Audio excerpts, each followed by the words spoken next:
கலிங்க விஜயம். அத்தியாயம் 19. கலிங்க மன்னன் அனந்தவர்மன்.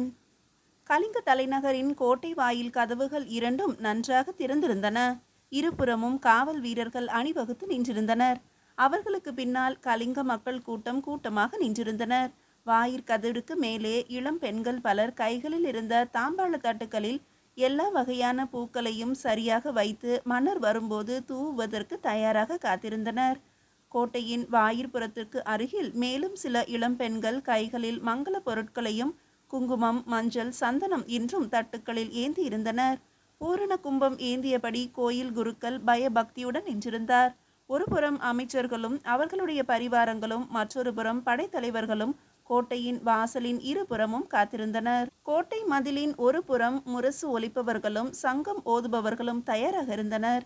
எல்லோருடைய கண்களும் மன்னரின் பரிவாரங்கள் வருவதற்காக காத்து கொண்டிருந்தது. ஒரு பெரிய புழுதி படலம் எழுந்தது.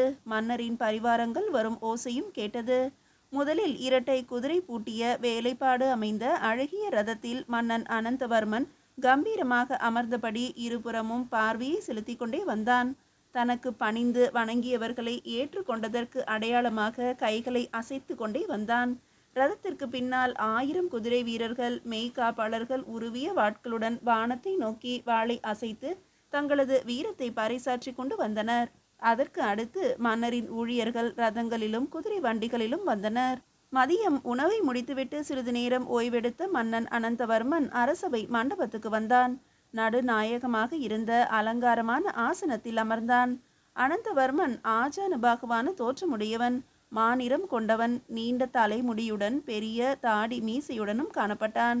கண்கள் இரண்டும் சிவந்திருந்ததை பார்த்தால் ஒன்று அவன் கோபத்தில் இருக்க வேண்டும், இல்லையென்றால் சில நாட்களாக அவனது உறக்கத்தை தொலைத்திருக்க வேண்டும்.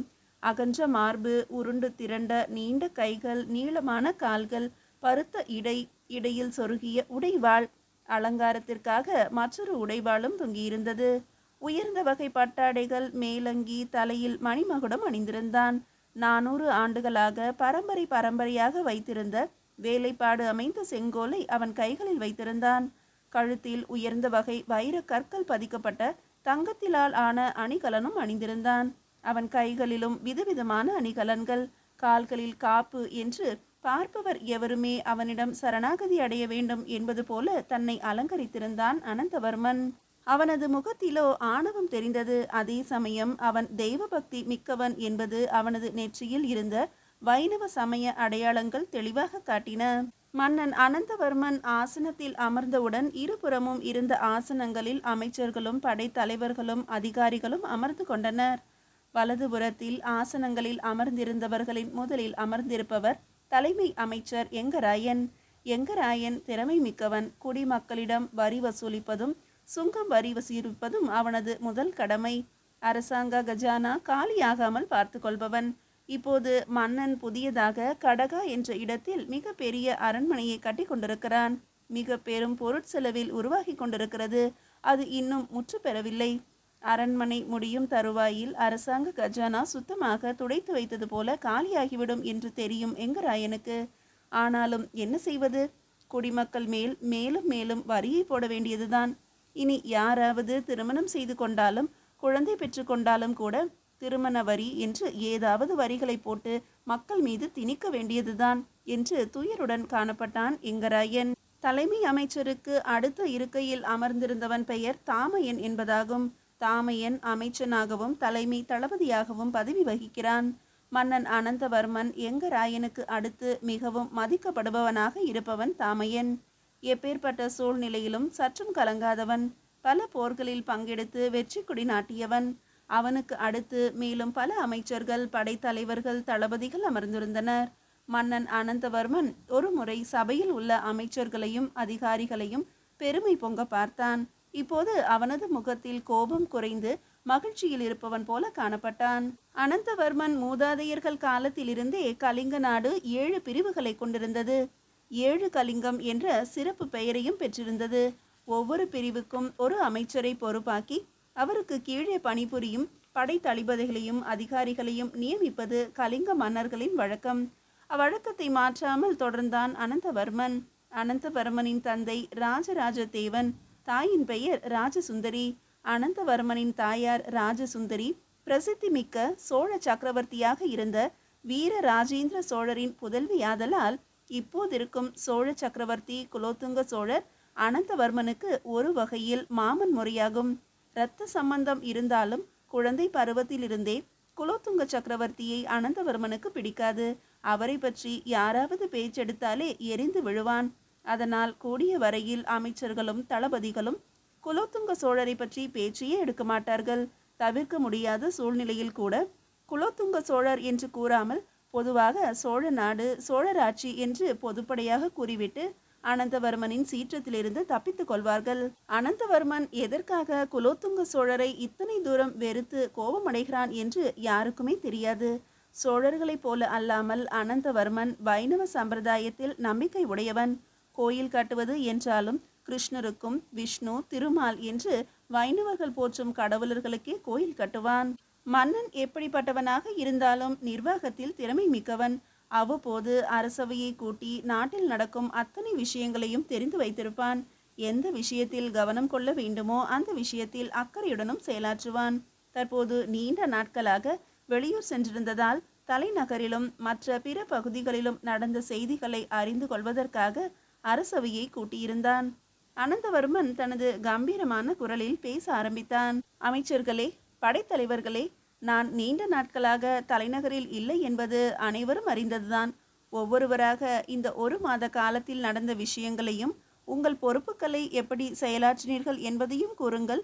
முதலில் நமது தலைமை அமைச்சர் எங்கராயர் அரசாங்க கஜானா நிலைமையையும் திரை கொடுத்தவர்கள் திரை செலுத்தாதவர்கள் பற்றியும் கூறட்டும் என்றான். எங்கராயன் எழுந்து பணிவுடன் அரசனை வணங்கி, பேரரசே, நமது கஜானாவில் போதுமான தங்க காசுகள் இருக்கின்றன. குடிகள் வணிகர்கள் வரி விதித்தவைகளை எல்லாம் முறையாக செலுத்துகின்றனர். சிலருக்கு மட்டும் இல்லாமை காரணமாகவும் சில அவசியமான தேவைகளுக்காகவும் வரி செலுத்துவதற்கு தவணை அளித்திருக்கிறோம். வரி விதிப்பதை எதிர்த்து கலகம் செய்பவர் என்று எவரும் இல்லை. ஒரு சிலர் முணுமுணுத்தாலும் தண்டனைக்கு அஞ்சி உடனே வரியை செலுத்தி விடுகின்றனர். எதிர்ப்பவர்களை தயவு தாட்சணியம் பார்க்காமல் சிறையில் அடைக்க அதிகாரிகளுக்கு உத்தரவு கொடுக்கப்பட்டிருக்கிறது. பேரரசே, மேலும் ஒரு மகிழ்ச்சியான செய்தி. கீழே நாடுகளில் இருந்தும் சீனத்திலிருந்தும் ஸ்வர்ணத்தீவு கூட்டங்களில் இருந்தும் வணிக கப்பல்கள் பெருமளவில் வர ஆரம்பித்திருக்கின்றன. வணிகம் செழிக்கும் நிலை ஏற்பட்டிருக்கிறது.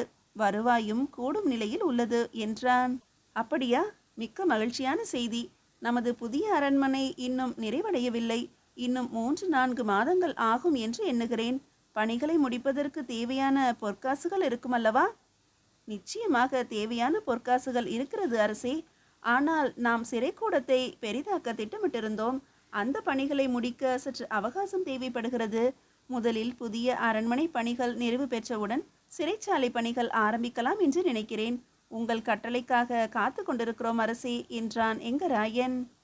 சிறைச்சாலை பணிகளை இன்னும் தாமதப்படுத்தலாம், பாதகமில்லை. 2 கைதிகள் இருக்கும் இடத்தில் 10 கைதிகளை அடைத்து வைத்தாலும் அதனால் ஒன்றும் ஆவப்போவதில்லை என்றான். அடுத்து படை தளபதியும் அமைச்சருமான தாமையன் படைகளில் உள்ள வீரர்கள் எண்ணிக்கை பற்றியும் யானை குதிரை மற்றும் இரத படைகள் பற்றியும் எடுத்து கூறினான்.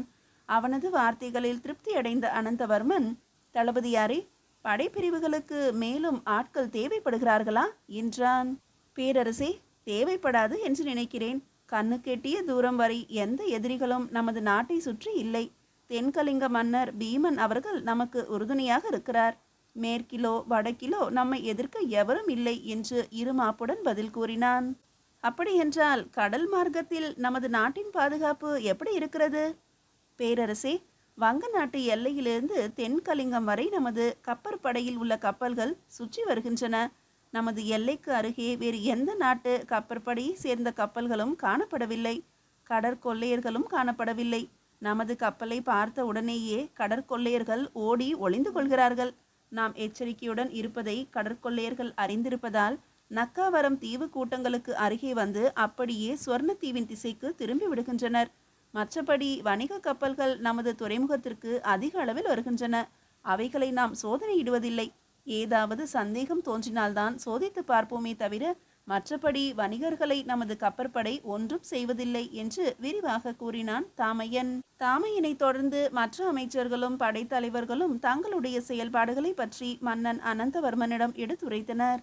மாலை நேரம் வரையில் அரசவை கூடியிருந்தது.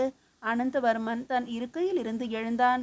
அரசவை முடிந்ததற்கு அறிகுறியாக எல்லோரையும் ஒருமுறை பார்த்து, அமைச்சர்களே, வேறு ஏதாவது முக்கியமான விஷயம் தெரிவிக்க வேண்டியிருந்தால் கூறலாம் என்று கூற, முதலமைச்சர் எங்கராயர் எழுந்து, பேரரசே, சிறையில் அடைப்பட்டவர்களை விசாரணை செய்ய வேண்டும்.